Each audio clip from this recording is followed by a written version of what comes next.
The house was quiet. Too quiet. A friend stood at the front door of Michelle Nurauta's home in Corning, New York, knocking, waiting. They were supposed to pick up Michelle's youngest daughter for swim practice, but no one answered. Through the glass, the scene inside was eerie.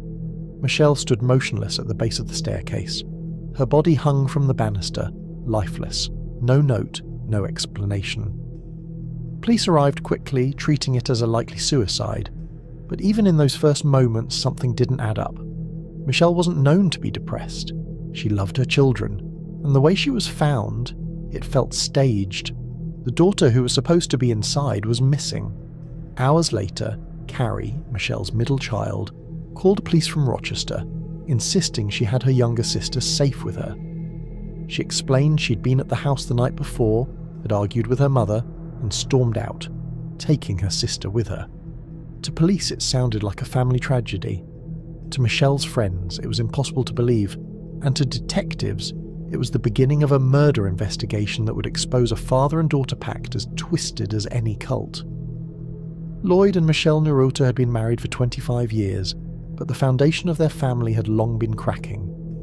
Upstate New York had been their home, their safe bubble, but beneath the surface tension simmered.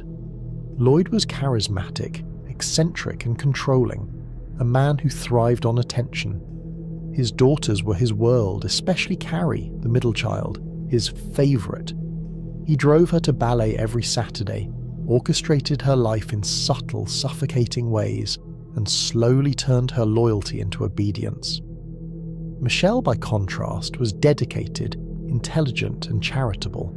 She had earned a master's degree in literature, homeschooled her children, volunteered in the community, and later worked as an English professor and at Corning Incorporated.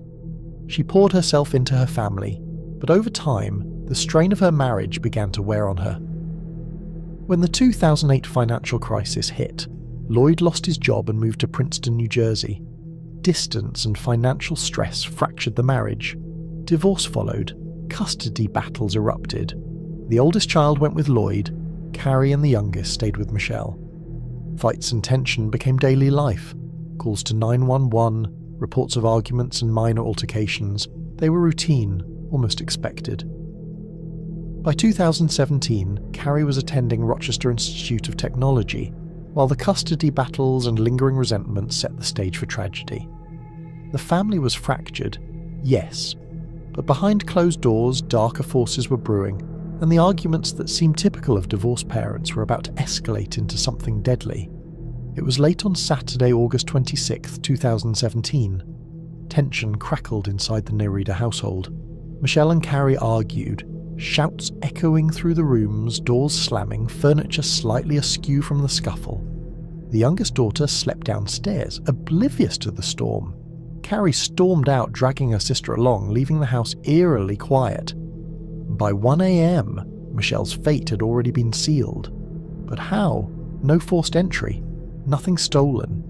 The scene would later reveal scratch marks on her face, signs of struggle, and her body positioned unnaturally, suspicious for a supposed suicide.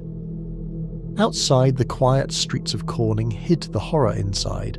The clock was ticking, and someone had planned this carefully, someone who knew the family well. Police arrived, treating it initially as a likely suicide. But lead detectives noticed inconsistencies. Scratches, displaced furniture, possible blood smears on the walls. Questions mounted. Who had access? Who had motive? Michelle's divorce from Lloyd had been acrimonious, full of custody battles, unpaid alimony disputes, and long-standing resentment. Calls to 911 over years hinted at escalating tension. Carrie's account conflicted with the youngest's. The timeline was messy, suspicious. The detectives began to theorize. Perhaps Michelle had not taken her own life. Perhaps someone staged it. The pieces were fragmentary, but the pattern was forming. Someone close had the knowledge, the opportunity, and most chillingly, the motive to make this scene look like a suicide while hiding a darker truth. Detectives started piecing together the timeline. CCTV showed Lloyd and Carrie leaving together on the night of Michelle's death, only to return hours later.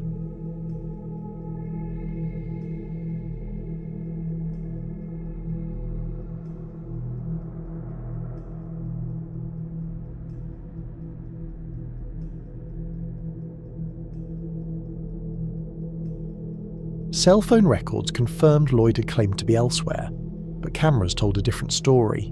Wiretaps captured fragmented conversations, subtle manipulations and excuses. Police began to see a chilling pattern: Lloyd's controlling influence over Carrie, the orchestrated removal of the youngest child, and the precision with which the house was staged.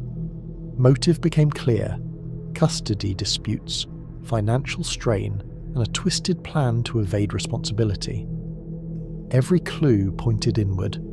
The family itself held the answer. What had looked like chaos was actually a calculated act. When questioned separately, Carrie eventually agreed to a plea deal.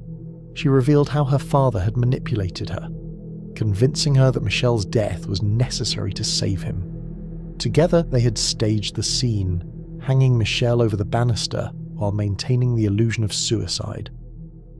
Can you tell us what you observed, what you remember? Who went in the house first? My dad went in the house. Well, we went in the house at the same time. Okay. And then, wait. No, that's a lie. I'm sorry. I went in the house and scoped it out, I guess. And I went back to my car. When you scoped it out, did you know what it was at that point? Yeah, I saw it on the couch. Okay. So I just told her, like, oh, Mom's still freaking out. My dad went upstairs into my mom's room, and she was like, what are you doing? Boyley, why are you here? And so she was yelling, and then she was like, why? Well, he's out of money, he can't pay rent, he can't pay for stuff. Basically, he was going to kill himself. Or there was this way to make it so he wouldn't kill himself, which was killing my mom. And he was going to put a stab on her mom so she could be quiet. And then put the rope around her neck and strangle her. Well, I'm a liar. where? Okay. Lloyd, cornered, confessed fully. His arrogance, control, and obsession had driven him to orchestrate the murder of his ex-wife. DNA, fingerprints, and forensic evidence confirmed the act. The story of a father-daughter alliance in cruelty emerged, a dark testament to manipulation and obsession.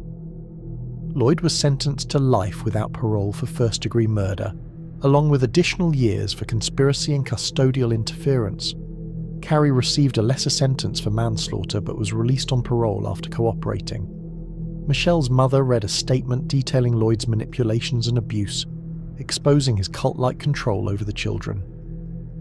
That's what he does. He cons people. He's so nice. He's just so nice, and he brings them in and then goes out for the kill. Before Lloyd was arrested, he attempted to take his own life by jumping off a building, but that didn't work.